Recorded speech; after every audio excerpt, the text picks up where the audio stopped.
মানবিক করিডোর চট্টগ্রাম বন্দর বিদেশিদেরকে ডক্টর ইউনূস দিয়ে দিচ্ছেন। দেশ ও জাতির কল্যাণে প্রধান উপদেষ্টার এমন সিদ্ধান্ত আপনি কিভাবে দেখছেন? আলহামদুলিল্লাহ, সালাতু সালাম আলা রাসূলিল্লাহ, আম্মা বাদ। মানবিক করিডোর এবং চট্টগ্রাম বন্দর দুটি ভিন্ন বিষয়। মানবিক করিডোরটাকে আমরা এবং আমাদের দেশের যারা রাষ্ট্র বিশ্লেষক, আন্তর্জাতিক রাষ্ট্র বিশ্লেষক যারা, তারা বলছেন যে মানবিক করিডোরটা ব্যাখ্যা সাপেক্ষ এবং এটার ব্যাপারে সরকার পরিষ্কার কোনো ধারণা দিতে পারছেন না। ধারণা করা হচ্ছে মানবিক করিডোরের নামে এদেশে বিদেশি সৈন্যদের আনাগোনা বেড়ে যাবে এবং আমাদের চট্টগ্রাম সহ পার্বত্য চট্টগ্রামের একটি অংশ হাতছাড়া হয়ে যেতে পারে, যেটি দেশের শান্তি ও নিরাপত্তার জন্য হুমকি হয়ে যেতে পারে। যদি তা না হয় তাহলে মানবিক করিডোর দেওয়াতে কোনো অসুবিধা নেই, কিন্তু এটির ব্যাখ্যা এবং এটার কার্যপরিধি সম্পর্কে জনগণকে সচেতন করা এবং এটার বিবরণ দেওয়া খুবই জরুরি।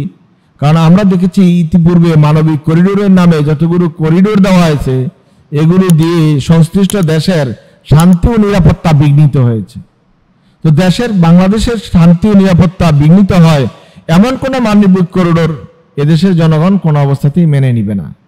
সুতরাং এটি পরিষ্কার করা উচিত যে মানবিক করিডোরের পরিধি কতটুকু এবং সেটার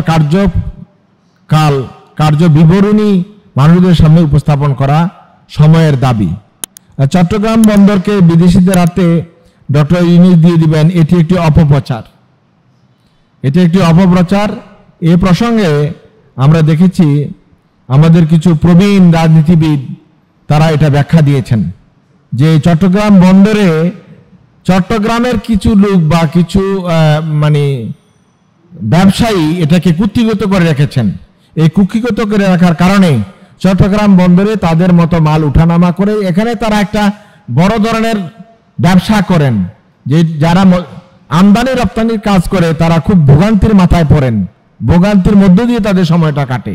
সরকার চাচ্ছে এই ভোগান্তি মুক্ত করে পুরা বন্দরটাকে বিদেশিদের কাছে পরিচালনার দায়িত্ব দেওয়া, বিক্রি করা নয়। আমাদের একজন প্রবীণ রাজনীতিবিদ চট্টগ্রামের অলি আহমদ সম্ভবত, তিনি এটা বলেছেন যে এটা মূলত বিদেশিদের কাছে চট্টগ্রাম বন্দর বিক্রি করে দেওয়া নয়, বরং এটার ইউটিলিটি বাড়ানোর জন্য এবং এটার প্রয়োগ বাড়ানোর জন্য ব্যবস্থা নেওয়ার জন্যই কিন্তু চিন্তা করা হচ্ছে।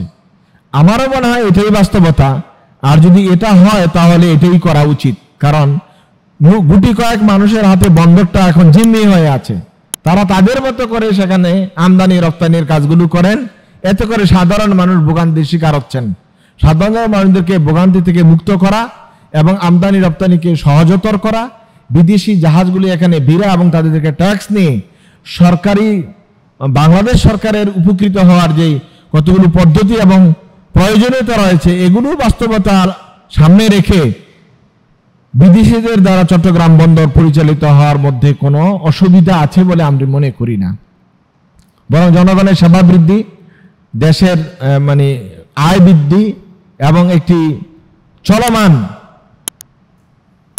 বন্দর তৈরির জন্য, ব্যবস্থাপনা তৈরির জন্য বিদেশিদেরকে সেখানে ইজারা দেওয়া খারাপ কিছু নয়। কারণ এমন সব ইকুইপমেন্টস আছে, মেশিন আছে, ব্যবস্থাপনা আছে, যেগুলো ব্যবস্থা বাংলাদেশের পক্ষে করা সম্ভব নয় এবং বন্দরটাকে আধুনিকায়ন করাও সম্ভব নয়।